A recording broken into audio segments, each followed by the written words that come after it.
DNA memiliki sifat-sifat untean yang memiliki sifat antiparalel. Dikatakan antiparalel karena DNA bersifat sejajar atau paralel, namun arahnya saling berlawanan.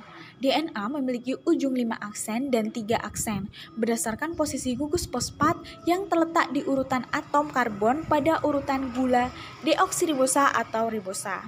DNA sense adalah urutan DNA dengan arah 5 aksen ke 3 aksen yang memiliki urutan basa nitrogen sama dengan mRNA. Untean ini dikatakan sebagai untean positif karena memiliki untean yang sama dengan mRNA. Maka untean ini disebut sebagai pengkoding atau kode. Untean ini tidak ditranskripsi atau dicetak menjadi mRNA, sehingga disebut sebagai anti-template. DNA antisense adalah DNA untean dengan arah 3 aksen ke 5 aksen atau disebut sebagai untean negatif. Untean ini berperan melakukan transkripsi membentuk mRNA sehingga disebut sebagai cetakan atau template.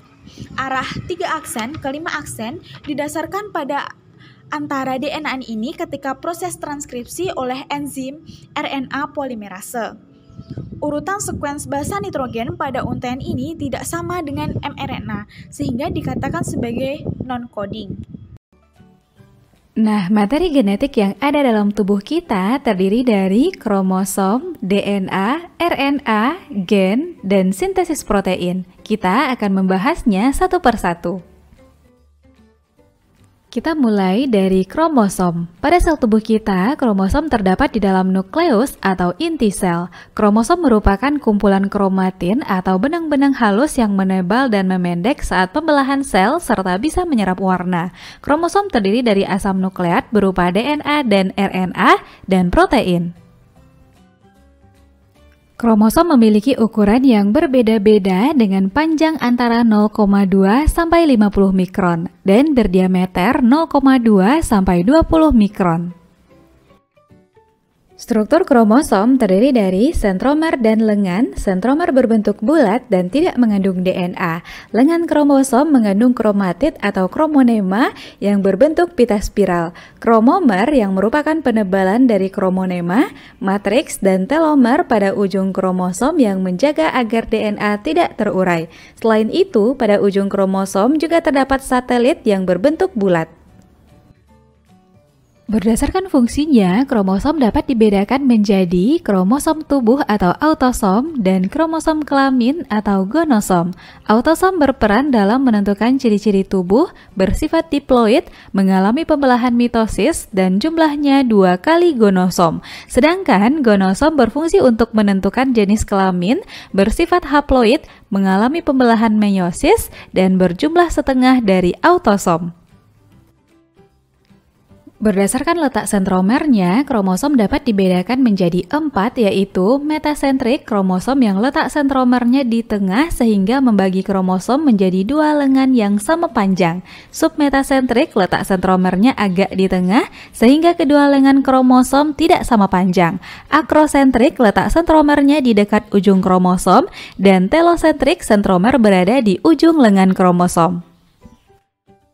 Di dalam sel tubuh kita terdapat sepasang kromosom yang bersifat diploid, berasal dari induk betina atau ovum dan induk jantan atau sperma. Kromosom yang berpasangan ini disebut kromosom homolog. Kromosom homolog adalah kromosom yang mempunyai struktur yang sama atau mempunyai lokus-lokus alel yang sama. Dalam sel tubuh manusia terdapat 23 pasang kromosom homolog yang terdiri dari 22 pasang kromosom tubuh dan sepasang kromosom kelamin. Sehingga pada pria rumus kromosomnya 22AA ditambah XY dan pada wanita 22AA ditambah XX. Penulisan rumus kromosom bisa kita amati pada 2 organisme berikut.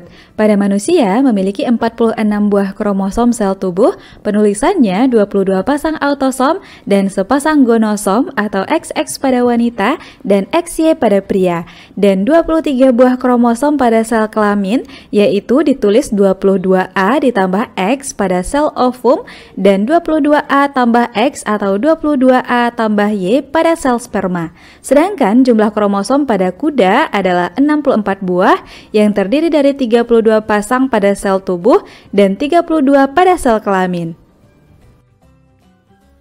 Nah, teman-teman, setiap organisme mempunyai jumlah kromosom yang tetap dan spesifik. Berikut ini tabel beberapa spesies dan jumlah kromosom yang dimilikinya. Bisa dipahami ya? Materi genetik berikutnya adalah gen. Gen merupakan unit terkecil dari suatu makhluk hidup yang mengandung substansi hereditas atau dapat menentukan sifat individu. Terdapat dalam lokus di kromosom. Gen terdiri dari protein dan asam nukleat berupa DNA dan RNA. Berukuran antara 4-8 mikron, gen-gen yang menempati lokus yang sama pada kromosom homolognya disebut alel. Alel mempunyai tugas yang sama atau berlawanan untuk suatu sifat tertentu. Setiap gen bertanggung jawab mengontrol satu sifat khusus dan biasanya dituliskan dalam simbol huruf. Huruf kapital untuk sifat dominan, huruf kecil untuk sifat resesif. Susunan gen dalam individu disebut genotip. Gen mempunyai sifat-sifat sebagai berikut, mengandung informasi genetik. Tiap gen mempunyai tugas dan fungsi berbeda. Pada waktu pembelahan mitosis dan meiosis, gen dapat mengadakan duplikasi, ditentukan oleh susunan kombinasi basa nitrogen, berperan menyampaikan informasi genetik dari induk kepada keturunannya, mengatur metabolisme dan perkembangan.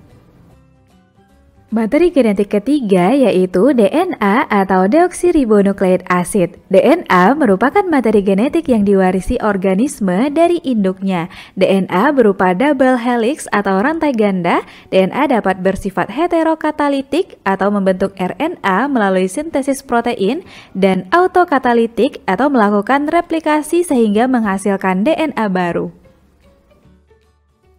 DNA tersusun atas banyak nukleotida sehingga disebut polinukleotida. Setiap nukleotida terdiri dari gugusan gula pentosa yaitu deoksiribosa, asam fosfat penghubung dua gugusan gula, dan basa nitrogen yaitu adenin dan guanin dari golongan purin, serta sitosin dan timin dari golongan pirimidin.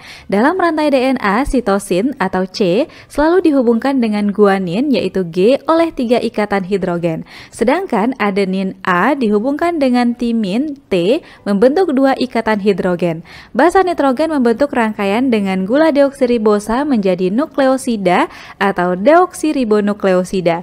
Nukleosida bergabung dengan gugus fosfat membentuk nukleotida atau deoksiribonukleotida. Beberapa nukleotida inilah yang membentuk molekul DNA.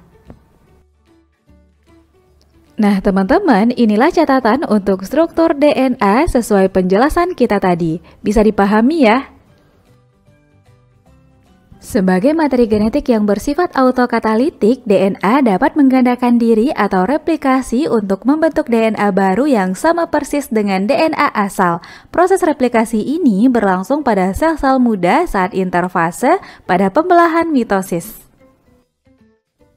Replikasi DNA terdiri dari 3 jenis yaitu replikasi konservatif, bentuk rantai double helix, DNA lama tetap dan menghasilkan rantai double helix baru. Replikasi semi-konservatif, double helix DNA lama memisahkan diri dan setiap pita tunggal mencetak pasangannya. Replikasi dispersif, rantai double helix DNA terputus-putus membentuk segmen. Segmen tersebut akan membentuk segmen baru yang akan bergabung dengan segmen lama untuk membentuk DNA baru. Proses replikasi DNA melibatkan beberapa enzim yaitu enzim ligase menyambung rantai tunggal DNA yang baru terbentuk, polimerase menggabungkan rantai-rantai mononukleotida untuk membentuk DNA baru, dan enzim helikase berperan untuk mempermudah membuka rantai ganda DNA atau polinukleotida menjadi 2 buah rantai tunggal mononukleotida. Materi genetik selanjutnya adalah RNA atau ribonukleik asid, merupakan polinukleotida yang ukurannya jauh lebih pendek dari DNA dan terdiri atas satu rantai atau single helix. Single helix merupakan rantai tunggal yang tersusun atas molekul gula ribosa, gugus fosfat, dan basa nitrogen. Basa nitrogen dalam RNA terdiri dari basa purin meliputi adenin atau A dan guanin atau G, dan basa pirimidin meliputi urasil atau U dan sitosin atau C. Berdasarkan tempat dan fungsinya, RNA dibedakan menjadi 3 macam, yaitu RNA duta, disebut juga messenger atau mRNA, merupakan penghubung DNA dengan protein, berperan membawa kode genetik dari DNA ke ribosom berupa triplet basa atau disebut juga kodon. RNA ribosom atau RNA-R merupakan RNA terbanyak, sekitar 80% dari RNA yang dikandung oleh suatu sel.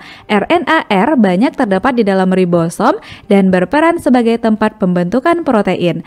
RNA transfer atau RNA-T berperan menerjemahkan kodon yang terdapat pada mRNA menjadi satu jenis asam amino serta mengangkut asam amino ke permukaan ribosom pada saat translasi.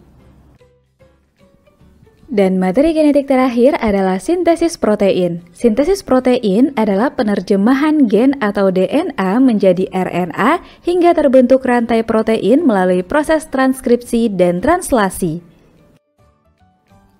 Secara ringkas, rangkaian sintesis protein melalui proses transkripsi dan translasi adalah sebagai berikut.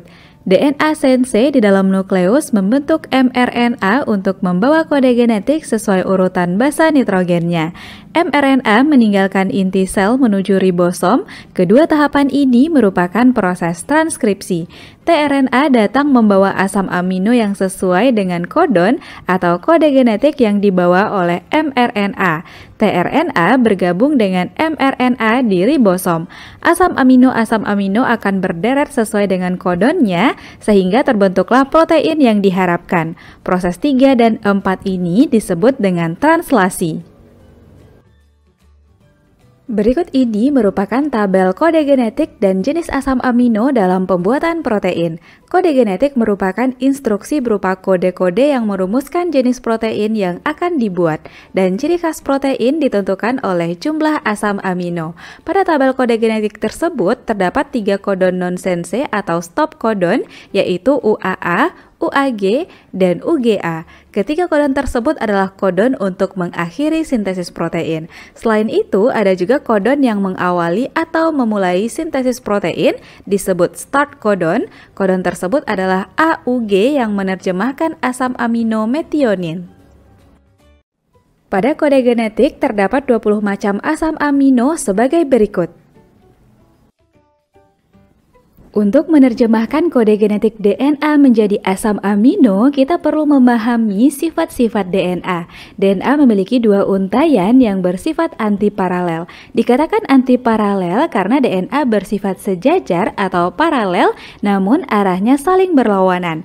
DNA dan RNA memiliki ujung 5 aksen dan 3 aksen berdasarkan posisi gugus fosfat yang terletak di urutan atom karbon pada gula deoksiribosa atau ribosa. DNA sense adalah untaian DNA dengan arah 5 aksen ke 3 aksen yang memiliki urutan atau sekuens basa nitrogen sama dengan mRNA. Untaian ini dikatakan sebagai untaian positif karena memiliki urutan yang sama dengan mRNA. Maka untaian ini disebut sebagai pengkode atau coding. Untaian ini tidak ditranskripsi atau dicetak menjadi mRNA sehingga disebut anti-template. DNA antisense adalah untaian DNA dengan arah 3 aksen ke 5 aksen atau disebut untaian negatif. Untaian ini berperan melakukan transkripsi membentuk mRNA sehingga disebut cetakan atau template. Arah 3 aksen ke 5 aksen didasarkan pada untaian DNA ini ketika proses transkripsi oleh enzim RNA polimerase. Urutan sekuens basa nitrogen pada untaian ini tidak sama dengan mRNA sehingga dikatakan sebagai non-coding. Sintesis protein dengan kode genetik bisa kita amati pada proses berikut. Terdapat untaian DNA antisense dengan kodon seperti gambar. Untuk memulai transkripsi, rantai antisense harus diubah menjadi rantai sense, yaitu rantai DNA sense yang arahnya 5 aksen ke 3 aksen. A akan diubah menjadi T, T menjadi A, C menjadi G, G menjadi C. Pada proses ini, pengubahan urutan basanya sama dengan mRNA hasil transkripsi, kecuali T yang diganti dengan U. Setelah mRNA terbentuk, akan dilanjutkan dengan proses translasi dengan menerjemahkan kodon mRNA menjadi protein. UUA mengkode leusin, GUA mengkode valin, GCC alanin, AGU serin, dan CAA menjadi glutamin.